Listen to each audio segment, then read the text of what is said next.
Hello student, I am M sir. आज हम देखेंगे त्रिभुज के बारे में। आज हमारा टॉपिक है त्रिभुज, यानी इंग्लिश में बोलते हैं ट्रायंगल। ट्रायंगल यानी त्रिभुज के बारे में पढ़ेंगे। तो देखो, पहले है त्रिभुज की परिभाषा। त्रिभुज किसे कहते हैं? देखो, त्रिभुज किसे कहते हैं? त्रिभुज की परिभाषा है तीन भुजा से गिरिबंध आकृति को त्रिभुज कहते हैं। यानी ये आपके तीन भुजा, 1 2 3, तीन भुजा से गिरिबंध आकृति है। देखो, इनसे घिरी हुई ये बंध आकृति, इसको क्या बोलते हैं? त्रिभुज। या इसको हम कह सकते हैं कि तीन रेखाखंड, ये क्या है? रेखाखंड से गिरिबंध आकृति को भी त्रिभुज कह सकते हैं। फिर देखो, हमें देखना त्रिभुज के अवयव। तो त्रिभुज में देखो अवयव कौन कौन से होते हैं? अवयव यानी इसमें कौन कौन से भाग होते हैं? तो देखो, तीन भुजा होती है। अब आपके ये त्रिभुज है, त्रिभुज में तीन भुजा, 1 2 और 3। तो देखो, एक आपकी भुजा है AB, एक आपकी भुजा है BC और एक आपकी भुजा है AC। ठीक है, तीन कोण है इस त्रिभुज में। कितने कोण है? तीन। देखो, कोण A है, कोण आपका B है और कोण आपका C है। और आपके तीन शीर्ष है। शीर्ष यानी कोने। देखो, ABC, तीन कोने इसमें। लेकिन हम जहाँ भी परिमेय सिद्ध करते हैं वहाँ में ये 6 अवयव लेते हैं, ये शीर्ष लेते नहीं है। यानी मेन तो आपके कितने अवयव इसमें? 6 अवयव ही है, 9 नहीं है। लेकिन इसमें देखो, आपको 9 दिख रहे हैं इसलिए हम 9 लिखे। लेकिन जहाँ परिमेय सिद्ध करते हैं, जैसे देखो आपको 9 10 में परिमेय वाले पार्ट होते हैं त्रिभुज वाले, तो वहाँ जहाँ सिद्ध करते हैं तो यूज कौन से आते हैं? ये दोनों आते हैं, तीन कोण और तीन भुजा। तो ये शीर्ष आपके वहाँ काम नहीं आते हैं। ठीक है ना।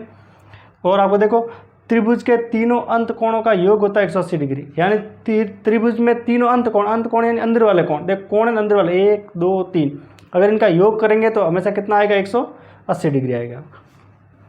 तो स्टूडेंट, आगे देखिए आपके त्रिभुज के प्रकार। त्रिभुज के प्रकार में देखो, आपका पहला है भुजा के आधार पर त्रिभुज के प्रकार। अब देखो, भुजाओं के आधार पर त्रिभुज के प्रकार तीन प्रकार के होते हैं त्रिभुज। तो देखो, पहला है आपका समबाहु त्रिभुज। देखो, समबाहु का मतलब क्या था? सम यानी समान, बहु यानी भुजा, यानी सभी भुजा समान। समबाहु का मतलब क्या था? सभी भुजा समान। सम यानी समान, बहु यानी भुजा।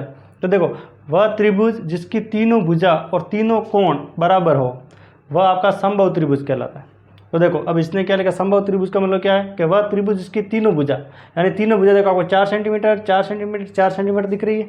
तो तीनों भुजा और तीनों कोण देखो 60 डिग्री 60 डिग्री और 60 डिग्री, तो तीनों कोण बराबर हो तो वह कौन सा त्रिभुज कहलाएगा? समबाहु त्रिभुज।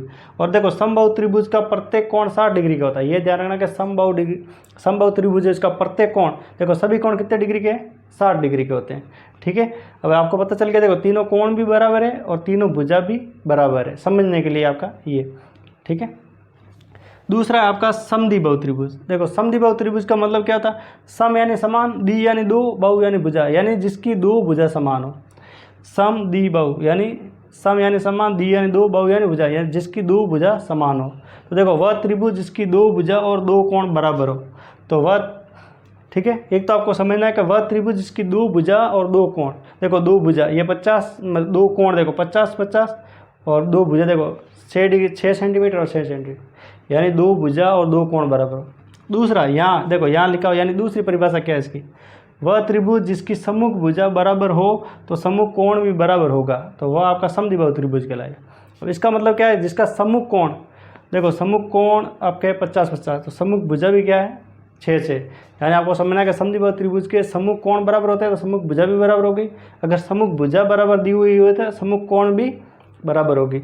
अब ये आपका त्रिभुज सबसे इंपॉर्टेंट है। अगर आप 9th और 10th में पढ़ोगे तो वहाँ परिमेय सिद्ध करते हैं ना, तो सबसे ज़्यादा किसका यूज होता है? समद्विबाहु त्रिभुज का, आपके परिमेय सिद्ध करने के लिए। देखो, सम्मुख भुजा आपके बराबर दिख रही है 6 सेंटीमीटर और 6 सेंटीमीटर, तो सम्मुख कोण भी आपके बराबर है 50 डिग्री और 50, और एक आपका असमान होगा कोण। देखो, विषमबाहु त्रिभुज, विषम यानी असमान, यानी जिसकी तीनों भुजा बराबर नहीं हो और तीनों भुजा असमान हो। वह त्रिभुज जिसकी तीनों भुजा और तीनों कोण असमान हो, तो वह आपका विषमबाहु त्रिभुज कहलाएगा। देखो, जिसकी तीनों भुजा, देखो एक 4 सेंटीमीटर है, एक 5 है, एक आपका 6 सेंटीमीटर, यानी तीनों भुजा असमान है।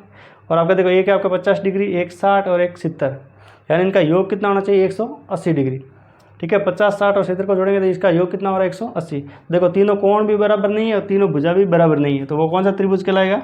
विषमबाहु त्रिभुज। ठीक है, तो स्टूडेंट आगे देखिए आपके, देखो कोणों के आधार पर त्रिभुज। देखो, त्रिभुज के प्रकार में हम देखेंगे आज अभी कोणों के आधार पर त्रिभुज के प्रकार। कोणों के आधार पर त्रिभुज होते हैं 3 प्रकार के आपके। देखो, पहला आपका न्यून कोण त्रिभुज। न्यून कोण त्रिभुज क्या होता है? वह त्रिभुज जिसकी तीनों कोण 90 डिग्री से कम हो। देखो, वह त्रिभुज जिसके तीनों कोण 90 डिग्री से कम हो या तीनों कोण न्यून कोण हो, तो वह आपका न्यून कोण त्रिभुज कहलाएगा। यानी इसका मतलब क्या है कि आपका ऐसा त्रिभुज जिसके तीनों कोण आपके 90 डिग्री से कम होना चाहिए। तो देखो, ये सारे 90 से कम है, 40 80, 60 सारे 90 से कम है, तो ये आपका न्यून कोण त्रिभुज कहलाएगा। दूसरा आपका समकोण त्रिभुज।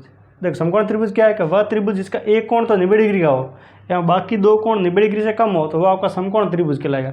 यानी इसका मतलब क्या है, समकोण त्रिभुज में एक तो आपका 90 डिग्री होना ही चाहिए। तो देखो ये आपका 90 डिग्री है, बाकी वाले दो कोण देखो 90 से कम है, बाकी न्यून कोण है ना 50 और 40, एक आपका होगा 90 डिग्री, बाकी दो हो गए 90 से कम, तो वो हो जाएगा आपका समकोण त्रिभुज। तीसरा है आपका अधिक कोण त्रिभुज। वह त्रिभुज जिसका एक कोण 90 से ज़्यादा हो और बाकी दो कोण 90 से कम हो तो वो आपका अधिक कोण त्रिभुज कहलाएगा। यानी अब आपका ऐसा त्रिभुज जिसका एक कोण तो 90 से ज़्यादा होना चाहिए और 180 से कम, ज़्यादा का मतलब क्या है 90 से ज़्यादा यानी 180 से कम। यानी एक कोण तो आपका 90 से ज़्यादा होगा, बाकी कोण दो न्यून कोण होंगे यानी 90 से कम होंगे। देखो 40 और 20, और ये 90 से ज़्यादा 120, यानी इनका योग हमेशा 180 होना चाहिए। सबका देखना आपका योग 180 से ज़्यादा नहीं होना चाहिए। तो ये आपके कोणों के आधार पर त्रिभुज।